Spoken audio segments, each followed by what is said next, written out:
Pada zaman dahulu, ada sebuah istana yang indah di negeri antah berantah. Di istana yang megah ini, hiduplah ratu yang paling cantik.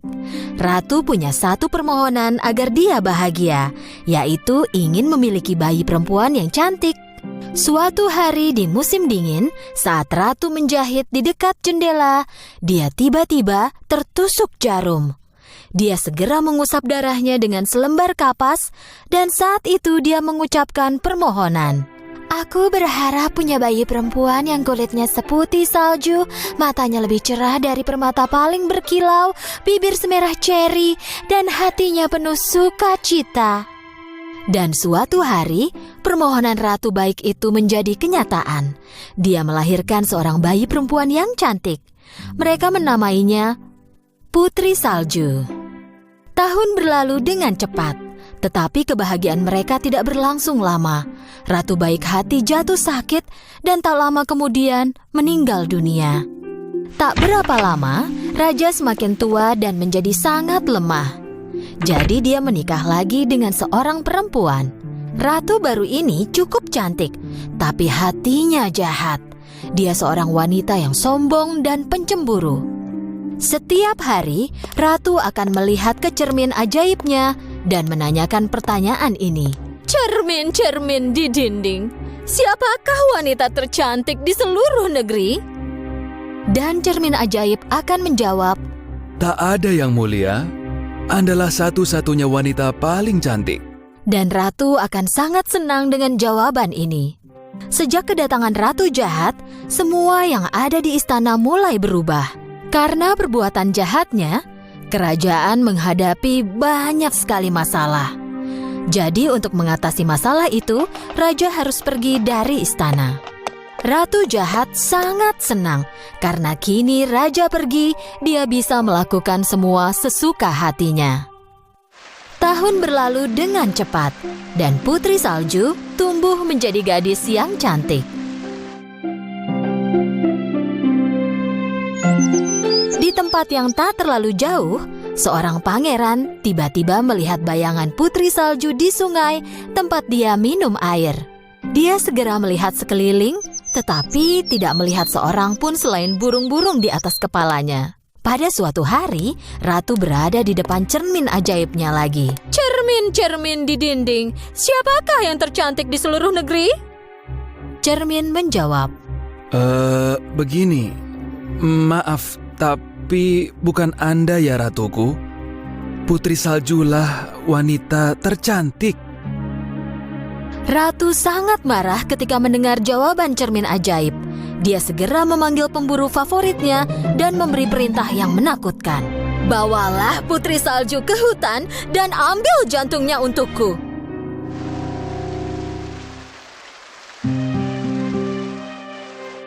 Prajurit membawa Putri Salju ke hadapan ratu. Selamat datang Putri Salju. Kupikir kau bosan di dalam istana. Pergilah cari udara segar di hutan. Jangan khawatir, pemburuku yang terpercaya akan menjagamu. Pemburu membawa Putri Salju ke dalam hutan.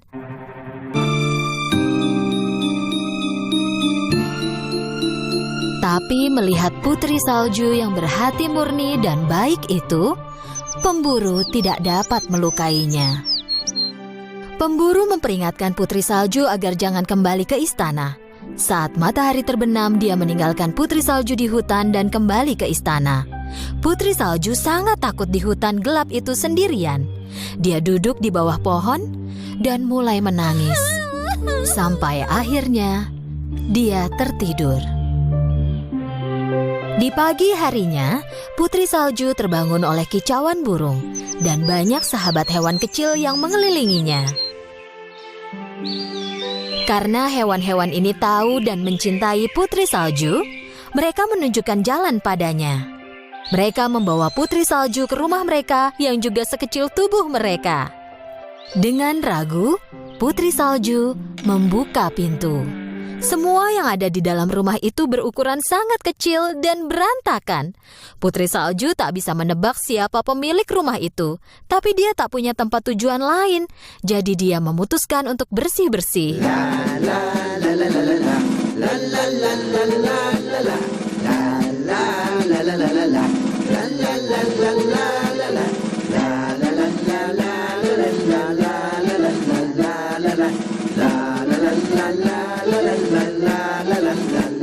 Setelah bersih-bersih rumah dan membuatnya jadi nyaman dan tanpa noda, Putri Salju memasak menggunakan peralatan dapur yang kecil, lalu makan. Di rumah ini, sama seperti barang lainnya, tempat tidurnya juga berukuran kecil. Tapi Putri Salju sangat lelah. Dia hampir tertidur di tempat dia berbaring.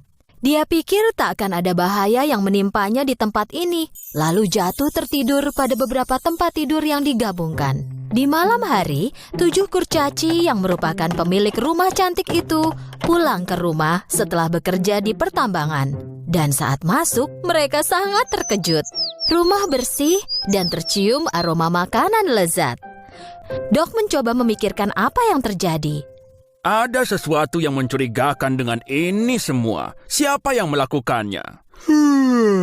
Jika aku bisa tidur, aku yakin aku pasti tahu jawabannya. Kata Sleepy sambil menguap. Saat mereka masuk ke kamar, mereka tak percaya pada apa yang mereka lihat. Di atas tempat tidur mungil mereka, terbaring seorang gadis yang sangat cantik. Mendengar suara-suara, Putri Salju terlonjak ketakutan dari tidurnya dan melihat 14 mata dari 7 kurcaci menatap ke arahnya. Akhirnya, dengan ragu-ragu, dia berkata, "Namaku Putri Salju. Maaf jika mengagetkan kalian. Aku tidak bermaksud jahat." Ya, kami yakin itu. Jika tidak, kau tak akan membersihkan rumah dan memasak untuk kami. Jawab Dok. Lalu memperkenalkan diri mereka. Kami ini 7 kurcaci. Ini Happy, Grumpy, Dopey, Sneezy, Bashful, dan aku, Duck. Dan itu dia, Sleepy.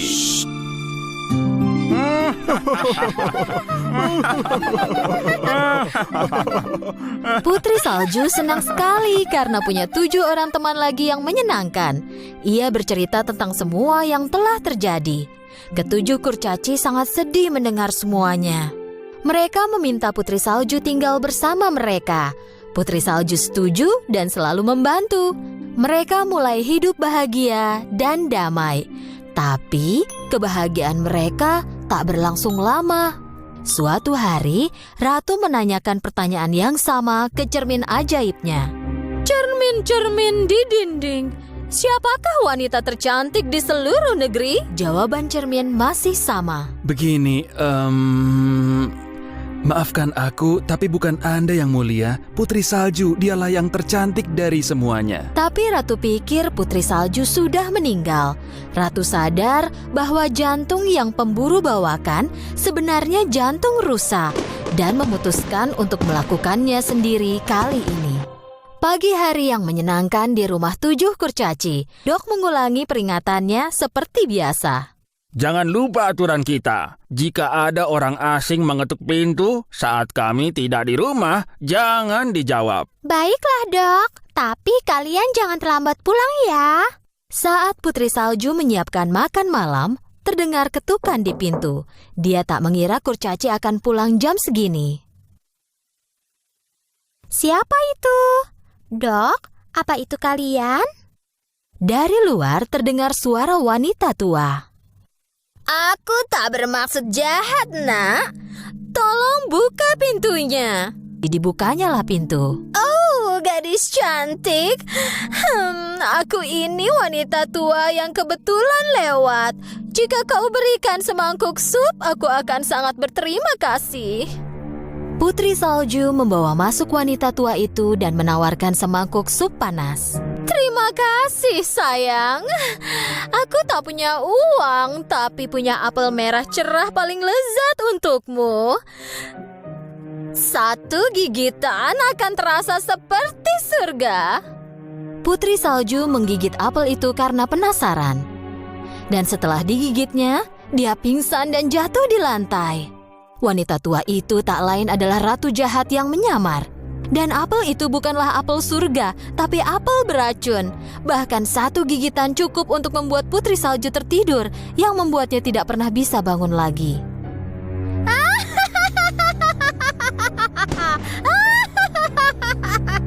Ketika 7 kurcaci pulang, mereka menemukan Putri Salju terbaring di lantai. Dok menemukan apel dengan bekas gigitan. Apel yang dia makan ini pasti beracun. Ini pasti perbuatan ratu jahat. Putri Salju sangat cantik meski tertidur. Kurcaci menaruhnya di dalam kotak kaca yang terbuat dari permata mulia, dan mereka menaruhnya di atas bukit di mana semua temannya di hutan bisa melihatnya. Suatu hari pangeran datang ke hutan itu tempat Putri Salju tertidur. Teman-teman Putri Salju menunjukkan jalan dan membawa pangeran ke kotak kaca tempat Putri Salju tertidur. Pangeran tak percaya pada apa yang dia lihat. Putri cantik yang bayangannya pernah dia lihat di sungai dan terus muncul dalam mimpinya, kini terbaring tepat di hadapannya. Dia mengangkat tutup kotak itu dan mencium Putri Salju. Saat itu juga, mimpi Putri Salju dan pangeran menjadi kenyataan. Cinta mereka mengalahkan kutukan dan Putri Salju membuka matanya. Di saat yang sama, setelah tahu apa yang terjadi pada putrinya, Raja memecahkan cermin ajaib dan mengusir ratu jahat sejauh mungkin dari istana. Putri Salju akhirnya kembali ke istananya dan berkumpul lagi dengan ayahnya. Putri Salju dan pangeran melakukan pernikahan yang megah. Raja, Putri Salju, pangeran, dan 7 kurcaci, mereka